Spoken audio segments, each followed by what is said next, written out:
ಸ್ವಾತಂತ್ರ್ಯದ ಸಂದರ್ಭದಲ್ಲಿ ನೇತಾಜಿ ಸುಭಾಷ್ ಚಂದ್ರ ಬೋಸ್ ಹೋರಾಟಕ್ಕೆ ಮನ್ನಣೆ ಕೊಟ್ಟರೆ ಇಂದು ಅಖಂಡ ಭಾರತ ಕಾಣಬಹುದಿತ್ತು.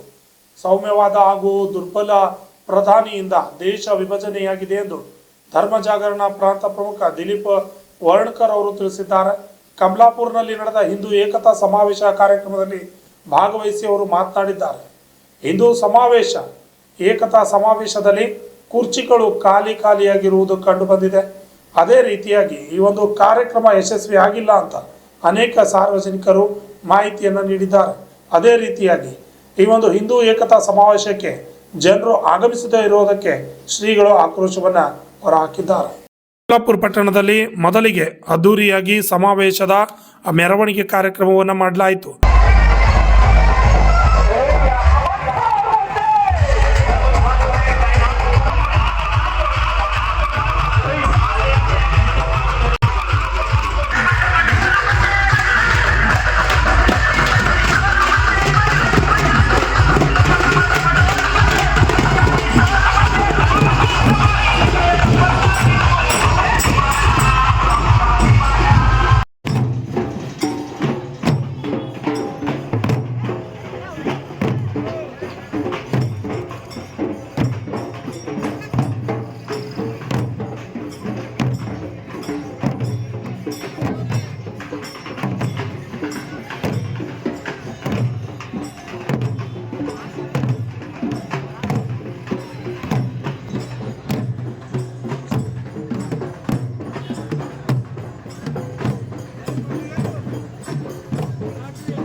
ನಂತರ ಕಾರ್ಯಕ್ರಮವನ್ನು ಉದ್ದೇಶಿಸಿ ಧರ್ಮ ಜಾಗರಣ ಪ್ರಾಂತ ಪ್ರಮುಖ ದಿಲೀಪ್ ವರ್ಣಕರ್ ಮಾತನಾಡಿ, ಹಿಂದೂಗಳು ಕಡಿಮೆ ಜನಸಂಖ್ಯೆ ಆಗುತ್ತಿದೆ, ಮುಸ್ಲಿಂ ಜನಸಂಖ್ಯೆ ಮತ್ತು ಕ್ರೈಸ್ತ ಜನಸಂಖ್ಯೆ ಏರುತ್ತಿದೆ.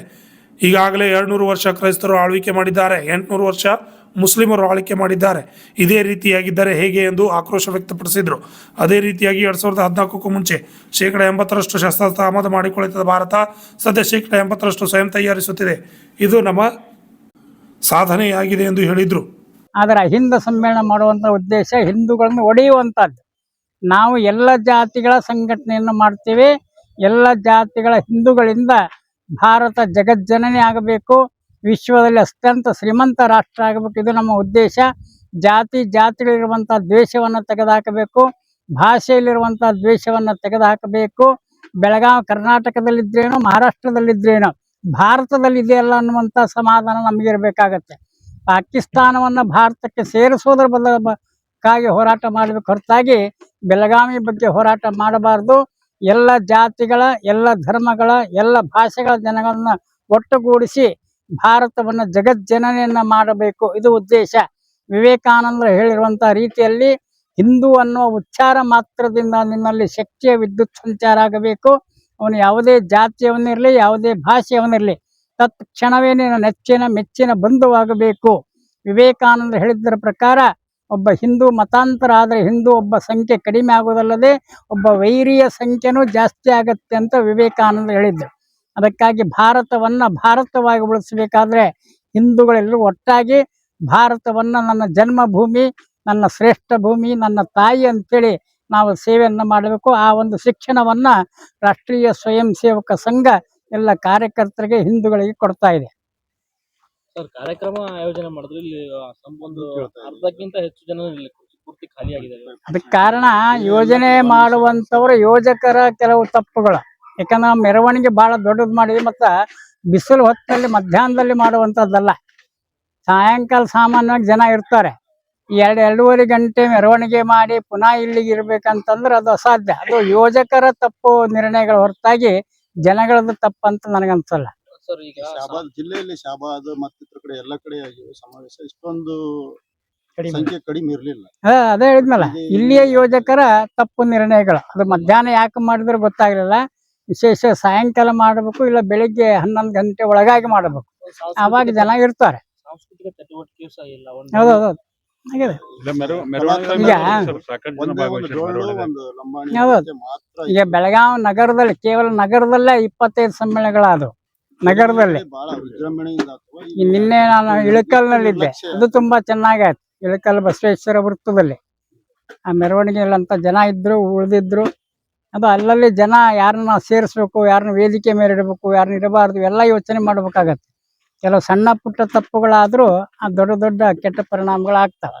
ಅದು ಮುಂದೆ ಆಗದೇ ಇದ್ದಂಗೆ ನೋಡ್ಕೊ. ಎಲ್ರು ನಾವೇ ಹಿಂದೂಗಳು, ನಾವೇ ತಪ್ಪು ಮಾಡ್ತೇವೆ, ನಾವೇ ಸರಿ ಮಾಡ್ಬೇಕು. ಅದನ್ನ ಮತ್ತೆ ಯಾರ ಮೇಲೆ ಅದನ್ನ ತಪ್ಪರಿಸಬಾರ್ದು. ನಮ್ಮ ತಪ್ಪನ್ನು ನಾವೇ ಸರಿ ಮಾಡ್ಕೊಳ್ಬೇಕಾಗತ್ತೆ. ಈಗ ಒಗ್ಗಟ್ಟು ತೋರಿಸ್ಲಕ್ ಹೋಗಿ ವಿಭಜನೆ ತೋರಿಸ್ದಂಗ ಸಣ್ಣ ಪುಟ್ಟ ಅದರಿಂದ ವಿಭಜನೆ ಅಂತಲ್ಲ, ಆ ಒಂದು ಕ್ಷಣಕ್ಕೆ ಏನಾಗುತ್ತೆ, ಎಲ್ರಿಗೂ ನಾನು ದೊಡ್ಡವಂತ ಅನಿಸ್ಕೊಳ್ಬೇಕಾಗತ್ತೆ. ಅದು ಸಾಮಾನ್ಯವಾದಂತ ಒಂದು ಅಭಿಪ್ರಾಯ. ನಾನು ದೊಡ್ಡವನಲ್ಲ ಅಂತಂದ್ರೆ ಎಲ್ಲ ಸರಿಯಾಗಿಬಿಡತ್ತೆ. ನನ್ನ ಜಾತಿ ದೊಡ್ಡದು, ನನ್ನ ಧರ್ಮ ದೊಡ್ಡದು, ನಮ್ಮ ಜಾತಿಯವರು ನಾನು ದೊಡ್ಡವನು ಅಂದಾಗ ಇವೆಲ್ಲ ಸಮಸ್ಯೆ ನಿರ್ಮಾಣ ಆಗುತ್ತೆ. ಸಂಘ ಯಾರನ್ನು ಕೂಡ ದೊಡ್ಡವರನ್ನಾಗಿ ಮಾಡ್ಲಿಕ್ಕೆ ಹೋಗಿಲ್ಲ, ಎಲ್ಲ ಸಾಮಾನ್ಯ ವ್ಯಕ್ತಿಗಳು. ಹಾಗೆ ನೋಡಿದರೆ ಮೋದಿಯವರಿಗಿಂತ ಸರ್ಸಂಘ ಚಾಲಕರು ದೊಡ್ಡ ವ್ಯಕ್ತಿ ನಮ್ಮ ದೃಷ್ಟಿಯಿಂದ. ಸಂಘದ ಅಂಗಸಂಸ್ಥೆ ಬಿಜೆಪಿ ಅಂಗಸಂಸ್ಥೆ ಸಂಘ ಅಲ್ಲ. ಅವರು ಸರ್ಸಂಘ ಚಾಲಕರು ಎಷ್ಟು ಸಾಮಾನ್ಯವಾಗಿರ್ತಾರೆ, ಎಲ್ಲೂ ದೊಡ್ಡ ಸ್ಥಿತಿಯನ್ನು ತೋರಿಸಲ್ಲ. ಅದೇ ಗುಣ ನಮ್ಮೆಲ್ಲರಲ್ಲೂ ಬರಬೇಕಾಗಿದೆ. ಆವಾಗ ಭಾರತ ಚೆನ್ನಾಗಿ ಅನ್ಯೋನ್ಯವಾಗಿರುತ್ತೆ. ಮತ್ತು ಬರುವಂಥ ದಿನಗಳಲ್ಲಿ ವಿಶ್ವಶಕ್ತಿ ಆಗುವಂಥದ್ರಲ್ಲಿ ಯಾವ ಸಂದೇಹವಿಲ್ಲ. ಕೇವಲ 10 ವರ್ಷದಲ್ಲಿ 10ನೇ ಸ್ಥಾನದಿಂದ 4ನೇ ಸ್ಥಾನಕ್ಕೆ ಬಂದಿದ್ದೇವೆ ನಾವು. ಮುಂದಿನ ವರ್ಷ 3ನೇ ಸ್ಥಾನಕ್ಕೆ ಬರ್ತೀವಿ. ಟ್ರಂಪ್ ಅಂತ ಅವ್ರನ್ನ ಬಗ್ಗಿಸುವಂಥ ಸ್ಥಿತಿ ನಮಗೆ ಬಂದಿದೆ ಇವತ್ತು. ಮೊದಲು 10 ವರ್ಷದಿಂದ ಆ ಸ್ಥಿತಿ ಇರಲಿಲ್ಲ. ಟ್ರಂಪ್ ನಮ್ಮನ್ನು ಬಗ್ಗಿಸ್ತಾ ಇದ್ದ. ಈಗ ನಾವು ಟ್ರಂಪ್ಗೆ ಬಗ್ಗಿಸುವಂಥ ಸ್ಥಿತಿಗೆ ನಾವು ಬಂದಿದ್ದೀವಿ. ಅದು ಸಣ್ಣ ಪುಟ್ಟ ಕೆಲವು ಮರಿಬೇಕಾಗತ್ತೆ. ಸಮಾವೇಶಗಳು ಈ ರೀತಿ ಆಗೋದ್ರಿಂದ ಸಮಾಜ ಕೆಟ್ಟ ಒಂದು ಸಂದೇಶ ಹೋದಂಗ. ಹೌದು, ಈ ರೀತಿ ಮತ್ತೆ ಆಗಬಾರ್ದು. ಹೌದೌದು, ಅದನ್ನ ನಾವು ಮಾಡ್ಲೇಬೇಕು. ನಮ್ಮ ಕಾರ್ಯಕರ್ತರಿಗೆ ಅದನ್ನ ತಿಳಿಸಿ ಹೇಳ್ತೇವೆ. ಮತ್ತು ಅವ್ರ ಮುಖಾಂತರ ಅದನ್ನ ಸರಿ ಮಾಡ್ತೀವಿ. ಯಾವ ರೀತಿ ಸರಿ? ಅವ್ರಿಗೆ ಯಾವ್ದು ತಪ್ಪಾಗಿದೆ, ಯಾಕೆ ತಪ್ಪಾಯ್ತು ಅಂತ ಕೇಳಿ ಇನ್ನು ಮುಂದೆ ಆಗಬಾರ್ದು. ಅದಕ್ಕೆ ನೇತೃತ್ವ ಕೆಲವು ಪರಿವರ್ತನೆ ಮಾಡ್ಬೇಕಾಗತ್ತೆ. ಆ ಜಾಗಕ್ಕೆ ಇನ್ನೊಂದು ತರಬೇಕಾಗತ್ತೆ. ಎಲ್ಲ ಅನೇಕ ಎಲ್ಲವನ್ನು ಬಹಿರಂಗವಾಗಿ ಹೇಳಲಿಕ್ಕಾಗಲ್ಲ. ಅವ್ರನ್ನ ಹೊಡೆದು ಬಡ್ದು ನಾವು ಸರಿ ಮಾಡಲ್ಲ. ಹೌದು, ಸದುದ್ದೇಶ ಇಲ್ಲ, ಆಗೋದಿಲ್ಲ. ಎಲ್ಲ ಈಗ ಇಡೀ ಲಕ್ಷ ಸಮ್ಮೇಳನ ಮಾಡಿದಾಗ 1-2 ಕಡೆ ಇರುತ್ತೆ ಆಗುವಂತದ್ದೇ. ಹೌದೌದು, ಅದಕ್ಕ ಅದನ್ನೇ ಎಲ್ಲಾ ಕಡೆ ಆಗಿದೆ ಅಂತ ತಿಳ್ಕೊಬಾರ್ದು. ಒಳ್ಳೇದಾಗಿದ್ದು ನಿಮ್ಗೆ ಗೊತ್ತಿದೆ ಅಲ್ಲ. ಬಾಂಗ್ಲಾದೇಶದಲ್ಲಿ ಹಿಂದೂಗಳನ್ನ ಜೀವಂತ ಸುಡಲಾಗ್ತಿದೆ. ಬಾಂಗ್ಲಾದೇಶಿಯರು ಅಕ್ರಮ ಒಳನುಸುಳುತ್ತಿದ್ದಾರೆ. ಇದು ಹಿಂದೂಗಳಿಗೆ ಎಚ್ಚರಿಕೆ ಗಂಟೆಯಾಗಬೇಕು ಎಂದರು. ಇನ್ನು ಕಮಲಾಪುರ ತಾಲೂಕು ಮಟ್ಟದ 4 ಜಿಲ್ಲಾ ಪಂಚಾಯಿತಿ ಕ್ಷೇತ್ರಗಳನ್ನು ಒಳಗೊಂಡ ಈ ಹಿಂದೂ ಏಕತಾ ಸಮಾವೇಶದಲ್ಲಿ ಅತಿ ಕಡಿಮೆ ಜನ ಸೇರಿರುವುದನ್ನು ಕಂಡು ಕೇಳ್ಗಿಯ ಶಿವಲಿಂಗ ಮಹಾಸ್ವಾಮೀಜಿ ಬೇಸರವನ್ನು ವ್ಯಕ್ತಪಡಿಸಿದ್ದಾರೆ. ವೇದಿಕೆಯೂ ಕೂಡ ಖಾಲಿಯಾಗಿತ್ತು, ಸಭಿಕರು ಕೂಡ ಇರಲಿಲ್ಲ ಎಂದು ಆಕ್ರೋಶ ವ್ಯಕ್ತಪಡಿಸಿದ್ದಾರೆ. ಆಹ್ವಾನ ಪತ್ರಿಕೆಯಲ್ಲಿ ಹೆಸರಿರುವ 10 ಜನ ಸ್ವಾಮೀಜಿಗಳಲ್ಲಿ ಕೇವಲ 4 ಜನ ಸ್ವಾಮೀಜಿಗಳು ವೇದಿಕೆ ಮೇಲಿದ್ದಾರೆ. ಸಾವಿರಾರು ಸಂಖ್ಯೆಯಲ್ಲಿ ಸೇರಬೇಕಾದ ಹಿಂದೂ ಕಾರ್ಯಕರ್ತರು, ಅಭಿಮಾನಿಗಳು, ಸಭಿಕರು ಬೆರಳಿಕೆಯಷ್ಟೇ ಇದ್ದವರೇ. ಕೆಲವರು ಅರ್ಧಕ್ಕೆ ಎದ್ದು ಹೋದರು. ವೇದಿಕೆ ಮೇಲೂ ಖಾಲಿ, ಕೆಳಗೂ ಖಾಲಿ. ಇದನ್ನು ಆಯೋಜಕರು ಆತ್ಮಾವಲೋಕನ ಮಾಡಿಕೊಳ್ಳಬೇಕು ಎಂದರು. ಹಿಂದೂ ಏಕತೆ ಹೆಸರಿನಲ್ಲಿ ವಿಘಟನೆ ತೋರಿಸದಂತಾಯಿತು ಎಂದು ಹಿಂದೂ ಮುಖಂಡರು ಕಿಡಿಕಾರಿದ್ದಾರೆ. Shashi Patil, RJ32 Kannada news, Kamalapur. ನಡೆದ ಜಗತ್ನ್ಯಾಗ ಏನೇನೋ ನಡೀತದ. ಯಾರಿಗ್ಯಾರು ತಂದೆ ಅನ್ನಲಾಗ್ಯಾರ, ತಾಯಿ ಅನ್ನಲಾಗ್ಯಾರ, ಅಕ್ಕ ಅನ್ನಲಾಗ್ಯಾರ, ಅವ್ವ ಅನ್ನಲಾಗ್ಯಾರ, ಮಮ್ಮಿ ಡ್ಯಾಡಿ ಅಂತೇಳಿ ಹಾಯಿ ಬಾಯಿ ಟಾಟಾ ಮುಗದ ಹೇಳ್ತು. ಅಂದ್ರ ನಮ್ಮಲ್ಲಿ ಸಂಸ್ಕಾರದ ಕೊರತೆ ಇದೆ. ಸಂಸ್ಕಾರವನ್ನ ಕೊಡಬೇಕು ನಾವೆಲ್ಲ. ಈಗ ಸರ್ ಹೇಳಿದ್ರು ಪಾಶ್ಚಾತ್ಯ ಸಂಸ್ಕೃತಿ ನಮ್ಮ ಭಾರತ ದೇಶಕ್ಕೆ ಬಂದದು. ಹಡದ ತಂದೆ ತಾಯಿ ವಯಸ್ಸಾದ ಮೇಲ ಈ ಗಿಡದೊಳಗ ಎಲೆ ಹಣ್ಣಾಗಿ ಉದುರುವಾಗ ಚಿಗುರೆಲೆ ಪೂಜ್ಯರಿಗೂ ನಾಲ್ವರಿಗೂ ನನ್ನ ಶರಣಾರ್ಥಿಗಳನ್ನು ಹೇಳುತ್ತಾ ನನ್ನ ಮಾತುಗಳನ್ನು ಮುಗಿಸ್ತೇನೆ. ಶರಣಾರ್ಥಿ.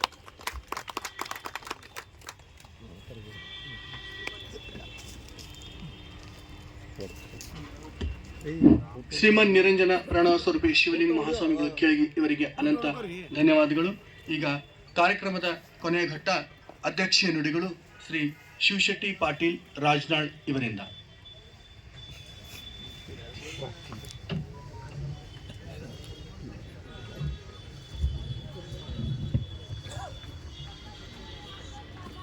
ಇವತ್ತಿನ ದಿವಸ ಒಂದು ನಮ್ಮ ಕಮಲಾಪುರ ಗ್ರಾಮದಲ್ಲಿ ನಡೆದಿರ್ತಕ್ಕಂಥ ಹಿಂದೂ ಏಕತಾ ಸಮಾವೇಶದಲ್ಲಿ